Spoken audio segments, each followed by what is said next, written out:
Okay, well, I'm out here. It's cold right now. It's quite windy, and it's a raw cold wind. If it weren't for the wind, it'd be a nice day. It would be, but the wind kind of throws a monkey wrench into that. Anyway, yeah, talk about getting hit with everything, though, you know. Oh, I'll tell you. Anyway, I still haven't heard anything about my truck, but I don't know when they'll be able to get it in and look at it, so I'm just going to wait patiently, that's all.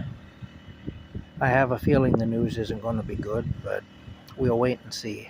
That's all. That's all we can do. There's the birdhouse. The birdhouse. I don't know if it's showing or not. Can we see it? There it is. Yeah, all right. Is that it? I think that, yeah, there we go. Yeah, there it is. All right, nobody's living there yet. It's early yet around here for that. The birds don't start sowing their wild oats until later on in the season around here. It's still quite cold and nasty. The eggs would probably freeze inside the nest if they got off them even for a few seconds. The eggs would probably freeze. So anyway, there's no activity there yet, but there will be. There will be later on.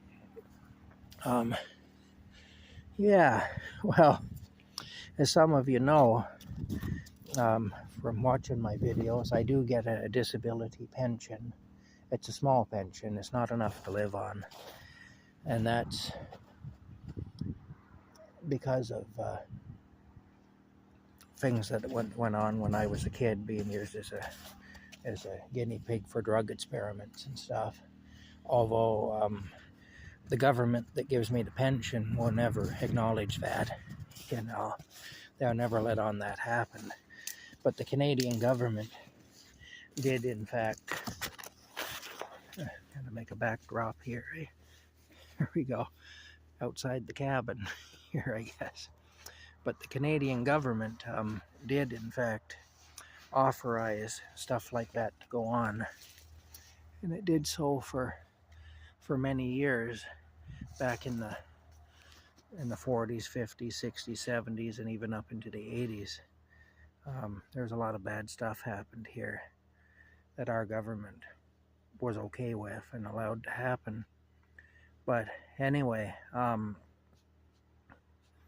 do draw a small disability pension. It's like around $900 a month at this point, which isn't enough that you can live really, but not in this day and age.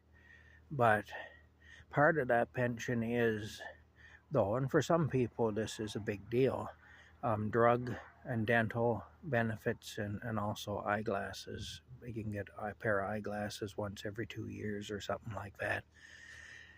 And you can go to the dentist. You have some limited dental coverage and also drug coverage. So if you're on prescription medications, you can get those paid for, or at least most of it paid for. I think there is a small co-payment for things, but you can get most of it paid for through your pension. Which, I mean, for some people that are on a lot of medications, that can add up. I mean, there are people that are spending thousands of dollars a month on medications, you know. So it can add up. And so that alone is a great help if you're on medications. Now, my social worker has asked me repeatedly to have drug receipts sent to her. And I've told her repeatedly that there are no drug receipts because I'm not on any medications. I don't even have a family doctor. I haven't been to the doctor. Well, I haven't seen a doctor since around 2008. It's been that long. That's the last that I had a family doctor. And I went to the hospital in 2022 because my kidneys had shut down, and I was dying. And they threw me out of there because I wouldn't obey their mask mandates. They said that I was trying to murder everybody, that I committed attempted murder against everyone in the building by refusing to wear a mask, which was bullshit, but that's what they said. So anyway, I'm banned from the hospital. I'm not allowed to go back there. And they still are enforcing the mask mandates as well there. just because they're assholes, basically, is what it is. And they love the power, they love that, eh? And that's one of the reasons that I don't mix very well with those people. Anyway, the bottom line is I found medical people to be fairly horrible, really. And not all of them. There are exceptions, but the exceptions are truly exceptions. The majority of the medical people I've dealt with over the course of my lifetime have been just awful. So anyway, I'm not in any hurry to get a doctor, and I'm not in any hurry to go to the hospital or to go for a physical or anything like that. Bottom line is I'm not on any drugs. And so I did say, when I responded, because she asked me again for these receipts, which I've repeatedly told her I don't have any because I'm not on any drugs. Like, I don't have any receipts. Anyway, she responded, and I said, to that, I said, as I indicated in previous messages, I'm not on any prescription medications at all, so I don't have any receipts to send, Anyway, she responded to that by saying, "Oh, I'm so sorry, so you don't need our medical benefits. Well, you might need glasses, or you might need dental coverage in the future, so you should probably apply to she mentioned this other program that I should probably apply to, then, seeing as how I don't need their medical benefits." Well, that's not what I said. I said I don't have receipts. How can I send them receipts when I don't have... I'm not on any drugs. I don't take any prescriptions. I'm not going to the drugstore and paying money and having them hand me a bag with a bottle of pills in it. And therefore, look, I can go to the drugstore and I can say, "Hey, can you give me some drug receipts?" And they'll say, "Okay, what's your name?" And so on like that. And they'll type it into their computer and they'll say, "Well, we don't have anything here about you. We don't know who you are." The computer says that you've never bought any drugs from us. We can't give you any receipts for that which you did not buy. Anyway, yeah. So that's what I'm dealing with there anyway. So I just sent her a reply. And basically I said, look, I didn't say I would never need any medical coverage. What I said is I have no receipts. I'm not on any prescription medication. I can't send you receipts because I don't have any. Anyway, I'm tired. I'm so friggin' tired of dealing with this bullshit from people, And even the thing with the truck, that's bullshit from people, because at some point decisions were made that made it so that, parts for vehicles are no good anymore. And that was done for a bad purpose. That wasn't done for a good purpose. So, everything that's going on, like, they just seem to take and take and take from you. It's like, you're not dead yet? Well, you do realize MAID is available. That'll be the next thing. I'll be getting a message from my social worker letting me know that I'm entitled to avail myself of medically assisted suicide. That'll be the next thing, and suggesting that I might wish to consider that. That will be the next thing. You just wait, because this is where we're at in this country. It's terrible. It's just awful. Anyway, it's discouraging. Of course, the bad vehicles and bad parts thing, that's a worldwide issue. It doesn't matter where you are. Driving is very expensive, and getting vehicles is expensive, and keeping them on the road is expensive. And again, there's no reason it should have to be. It's being done on purpose. And it's just the same with appliances that are expensive and don't last. Furniture that's expensive and is all rickety, right? When they deliver it to your house, it's rickety. You'd think it was in your house for 20 years with kids jumping up and down on it and stuff, And you really would. It's so rickety, the stuff now. It's so poorly made. It's like, and you pay big money for it. It's not like you're getting the stuff cheap. It's, years ago, yeah, you bought a cheap piece of furniture. You got a piece of furniture that wasn't very well made and wouldn't last very long. But now it doesn't matter what you buy, none of it's any good. Lazy Boy. I can't tell you how many problems my mother's had with Lazy Boy couches and stuff. They're horrible now. They used to be really good. Lazy Boy used to be top of the line, you know. There's a group on Facebook that's dedicated just to that, to people who have trouble with the stuff they bought from Lazy Boy and have trouble dealing with the company for warranty work and so on, you know. Like, it's insanity. And it just seems like we get taken. Continuously we get taken. And then we're told that we should feel guilty for even being alive because we're destroying the planet by being alive. We're basically told that we're vermin and we need to go and all the rest of it.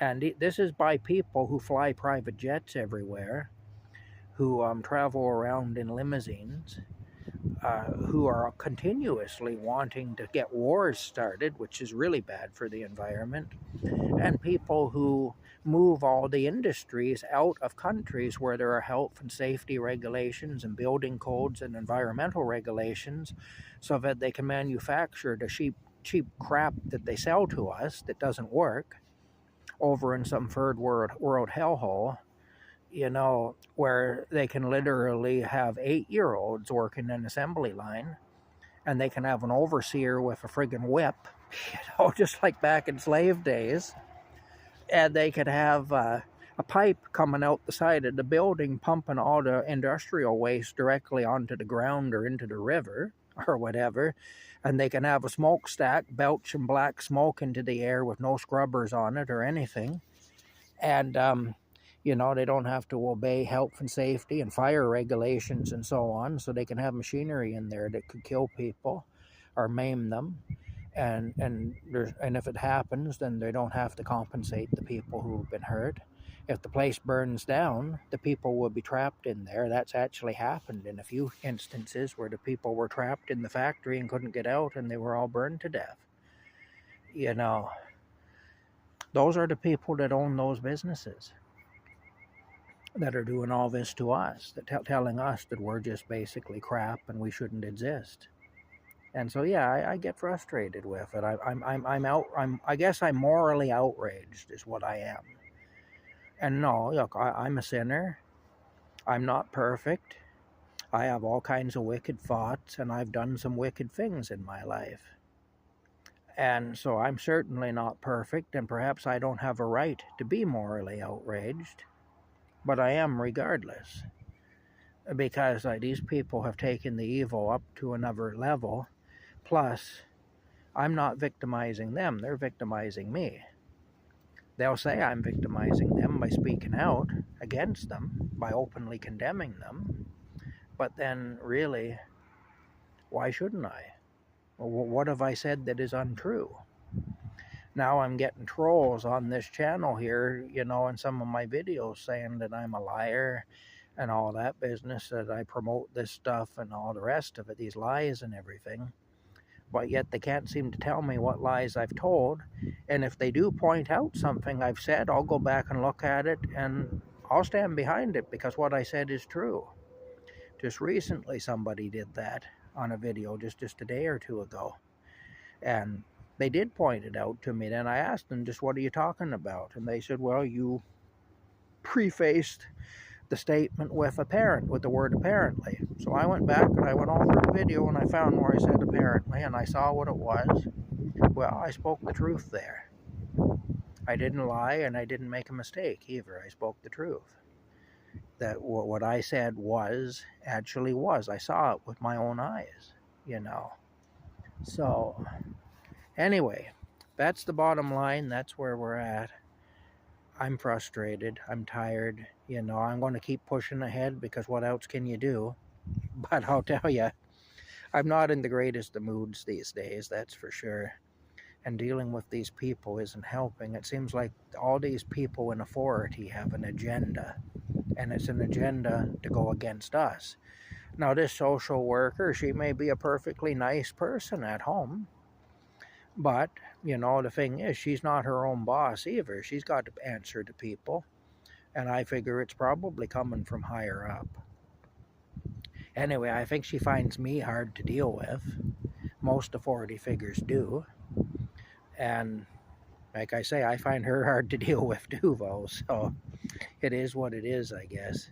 We're just going to have to muddle through together as best we can, that's all. But I'm not on any medications. I can't send her receipts for things I don't have. And if I did that, that would be fraud. I mean, I suppose if I was a good forger, I could make up a bunch of stuff, could make up some things and send them to her, but that would be fraud. So that'd be a whole new bunch of problems when I got caught doing that.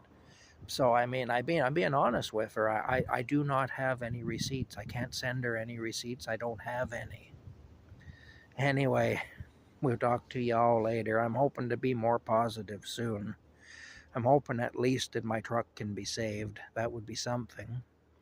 But like I say, if it needs a transmission, that'll be $5,000, which I could pay with the tax refund money that's coming to me, provided that the government actually sends it, which who knows. I don't count on anything until I have it in my hand. But that money has to go to pay down my debts. I can't keep living like I'm living, and being in debt. So I got to pay my debts down. That's the most important thing at this point. So the truck can't be a priority to that degree that I'm going to put thousands and thousands of dollars into it, and then who knows, maybe the engine will blow up the following week. Plus, you can't get good parts anymore. So all they do is put a new transmission in it and put a couple more shitty transmission lines in that would also leak, and I'd be in the same boat anyway in a few weeks, if not sooner. So yeah, there's not a whole lot of point to that. Unless they can find a good transmission line, unless there's a company out there that still builds one, or I don't know, maybe they should go into the scrap metal dumpster and find my old lines that they took out and put them back in. They were leaking, but they weren't leaking like these ones are, Anyway, that's it. We'll talk to you later. I hope to be more positive. I don't like being this negative all the time, but I'm having a hard time coping. I really am. This is just too much. All right, bye for now.